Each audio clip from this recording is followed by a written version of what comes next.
4.fr, le plus grand site de webcam live réservé aux adultes. 14h-16h, Brigitte Lahaie, Sud Radio.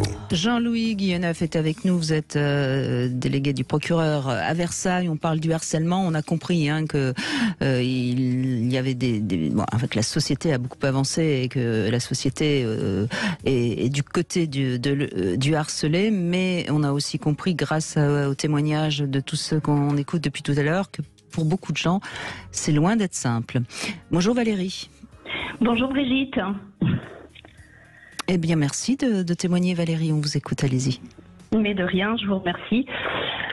Écoutez, moi, je pourrais en fait témoigner par rapport à deux faits. C'est-à-dire que j'ai connu moi-même le harcèlement au niveau du travail. Oui. Et j'ai aussi découvert le harcèlement via mon fils aîné, au moment du collège. Mmh.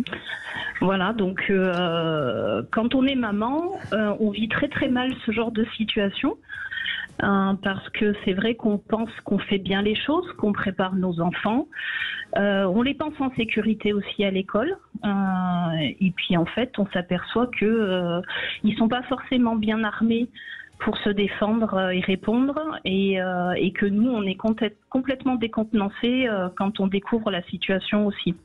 Il avait quel âge quand il a subi ce harcèlement, Valérie ? Il avait 12 ans. Donc très jeune encore. Hein. Oui, c'est ça, tout à fait. Et vous l'avez découvert parce qu'il vous en a parlé ? Eh ben non.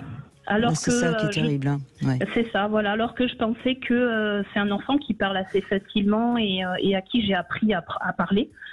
Eh ben non, quand ces enfants en fait traversent des situations comme ça, ils ne parlent pas, ils n'y arrivent pas. Et donc nous, en tant que parents, le vit vraiment très très mal. Alors Valérie, votre témoignage est fondamental. Hein. Moi, j'ai régulièrement, en audience, des auteurs de harcèlement. Parce que moi, j'ai pas les victimes, j'ai les auteurs. Parce que moi, oui. je punis. Je protège pas, je punis.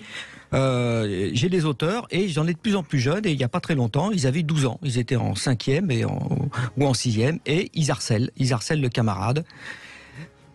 C'est terrible parce qu'il y a une immense souffrance dans la victime, il y a des retentissements psychologiques et les parents le découvrent par le CPE, ils le découvrent par l'infirmière scolaire, ils le découvrent par des parents d'un ami, mais la victime, l'enfant, ne verbalise pas vis-à-vis de ses parents, non pas parce qu'il se défie de ses parents, c'est parce que il ne dénonce pas ses camarades. 12 ans, on est pré-ado, on vit dans son monde de pré-ado et on ne raconte pas ce qu'on subit. C'est pas une défiance, c'est pas un manque de confiance, c'est une incapacité. Oui. C'est pour ça que, et ça, si d'autres parents entendent, c'est important, dès l'instant que vous sentez chez votre adolescent un changement de comportement, baisse des notes, il sourit plus, il joue plus, il communique plus, il se passe quelque chose et là il faut arriver à le faire parler en y mettant les formes, en y allant doucement, mais il se passe quelque chose et c'est souvent un harcèlement parce que les jeunes entre eux sont extrêmement cruels. Ils sont extrêmement cruels. Je suis tout à fait d'accord avec vous. Ce qui est une difficulté, on va dire, supplémentaire pour repérer un changement de situation sur des âges comme ça, c'est que déjà traverser l'adolescence, c'est déjà un changement de comportement et d'attitude chez les enfants. Donc, il faut qu'on arrive à décrypter ce qui serait de l'adolescence et ce qui serait du harcèlement. Au début, vous avez mis ça sur le fait que il rentrait dans l'adolescence, quoi. Voilà, c'est ça, et que peut-être, il était un peu maintenant en opposition avec ses parents, un peu plus renfrogné, plus enfermé dans sa chambre, des choses comme ça, en fait. Voilà. Je suis d'accord avec vous, hein. C'est pas facile de décrypter un adolescent, c'est très dur. L'adolescence, on la connaît mieux maintenant, et c'est une période extrêmement complexe, où il se passe plein de choses dans le corps et dans la tête de l'adolescent. Et c'est pas facile pour les parents, mais de toute façon, un changement de comportement doit attirer l'attention, ou du moins lever le doute. Faut lever le doute. Et je vais terminer là-dessus. De plus en plus d'adolescents de cet âge-là ont des smartphones. Et à 12 ans, faut pas hésiter à aller dans le smartphone de votre enfant pour voir ce qu'il y a dedans. Parce que le harcèlement se fait par l'intermédiaire de cet outil qui le met sous la coupe des harceleurs 24/24. Là-dessus, pas de restriction ou pas de sentiment de violer les secrets de l'ado. C'est un préado, vous êtes parent, vous avez le droit de rentrer dans son intimité de smartphone ou de journal intime, mais je pense que ça n'existe plus, si vous sentez qu'il y a quelque chose qui ne va pas bien. Oui, tout à fait. Et comment vous l'avez découvert alors, Valérie ? Eh bien, en fait, tout simplement que il a eu, je pense, un trop-plein à un moment donné, et on a été convoqués parce qu'il a eu une attitude de rébellion.